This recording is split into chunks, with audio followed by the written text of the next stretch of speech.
नाथूराम विनायक गोडसे एक ऐसा नाम है जो भारतीय स्वतंत्रता के इतिहास में एक विवादास्पद और निर्णायक मोड़ के रूप में दर्ज है।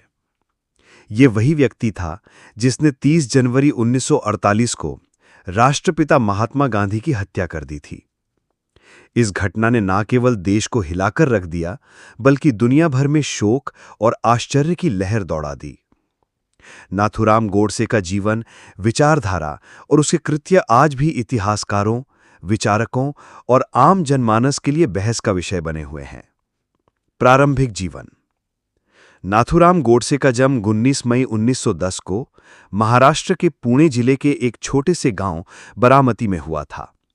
उसके पिता का नाम विनायक वामनराव गोडसे और माता का नाम लक्ष्मीबाई था। गोडसे एक सामान्य ब्राह्मण परिवार से संबंध रखते थे। प्रारंभिक शिक्षा पुणे में ही हुई। पढ़ाई में औसत होने के बावजूद गोडसे में भाषण देने और विचार व्यक्त करने की गहरी रुचि थी। शुरुआत में नाथूराम का नाम रामचंद्र रखा गया था, लेकिन एक पौराणिक विश्वास के अनुसार जब परिवार के पहले बेटे की मृत्यु हो गई तो उन्हें नथ पहनाकर, जो कि लड़कियों की पहचान मानी जाती थी, नाथूराम नाम दिया गया। इस कारण से उनका यह नाम प्रसिद्ध हो गया। राजनीतिक विचारधारा और संघ से जुड़ाव। नाथूराम गोडसे का झुकाव प्रारंभ से ही हिंदुत्व की विचारधारा की ओर था। वे राष्ट्रीय स्वयंसेवक संघ यानी आरएसएस और बाद में हिंदू महासभा से जुड़ गए। उन्होंने ब्रिटिश साम्राज्य के खिलाफ स्वतंत्रता संग्राम में सक्रिय रूप से भाग नहीं लिया था, लेकिन वे हिंदू राष्ट्रवाद के कट्टर समर्थक बन गए।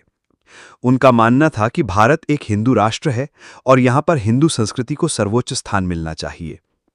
वे ये मानते थे कि गांधी जी की नीतियां अत्यधिक मुस्लिम तुष्टीकरण की ओर झुकी हुई थी और इससे हिंदुओं के अधिकारों की अनदेखी हो रही थी।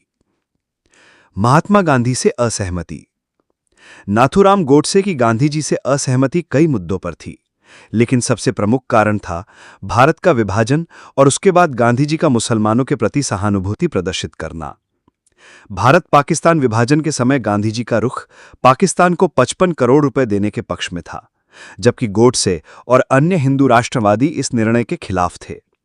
उन्हें लगता था कि पाकिस्तान भारत के टुकड़े कर चुका है और अब उसे पैसे देना देशद्रोह जैसा है। गांधी जी की अहिंसा नीति भी गोडसे को अस्वीकार्य लगती थी।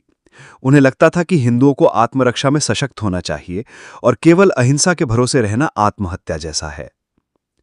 खिलाफत आंदोलन में गांधी जी का समर्थन भी गोडसे को गलत लगा। उनका मानना था कि इससे मुस्लिम कट्टरपंथ को बढ़ावा मिला। गांधी हत्या की साजिश। नाथूराम गोडसे महात्मा गांधी की नीतियों और निर्णयों से इतने असंतुष्ट हो गए थे कि उन्होंने गांधी जी की हत्या की योजना बना डाली। उन्होंने ये साजिश अपने कुछ साथियों के साथ मिलकर रची, जिसमें मुख्य रूप से नारायण आप्टे, गोपाल गोडसे जो कि नाथूराम के भाई थे, मदन लाल पाहवा और विष्णु करकरे शामिल थे। 30 जनवरी 1948 को जब गांधी जी दिल्ली के बिरला हाउस में शाम की प्रार्थना के लिए जा रहे थे, तभी नाथूराम गोडसे ने उनके पास जाकर 3 गोलियां चलाई। गांधी जी वहीं गिर पड़े और उनके मुंह से अंतिम शब्द निकले, हे राम। गिरफ्तारी और मुकदमा। हत्या के तुरंत बाद गोडसे को पकड़ लिया गया। उनके खिलाफ मुकदमा चला जो लगभग 1 साल तक चला। इस मुकदमे को गांधी मर्डर केस कहा गया।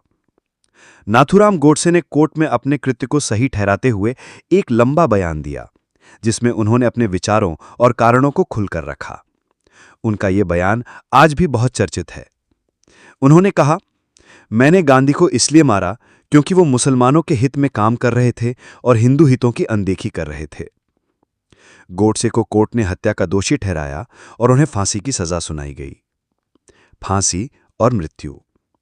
नाथूराम गोडसे को 15 नवंबर 1949 को अंबाला जेल में उनके साथी नारायण आप्टे के साथ फांसी दे दी गई। उनकी मौत ने एक अध्याय को समाप्त किया, लेकिन बहस को नहीं। गोडसे की विचारधारा पर बहस। आज भी नाथूराम गोडसे को लेकर 2 प्रकार की सोच देखने को मिलती है। एक पक्ष उन्हें गांधी जी के हत्यारे और एक कट्टरपंथी के रूप में देखता है, जिन्होंने देश के एक महान नेता की हत्या की। दूसरा पक्ष उन्हें राष्ट्रभक्त मानता है, जिसने अपनी विचारधारा के लिए बलिदान दिया। कई लोग ये भी कहते हैं कि अगर गोडसे गलत थे तो उनके विचारों पर खुलकर बहस होनी चाहिए, ना कि उन्हें पूरी तरह नकारा जाए।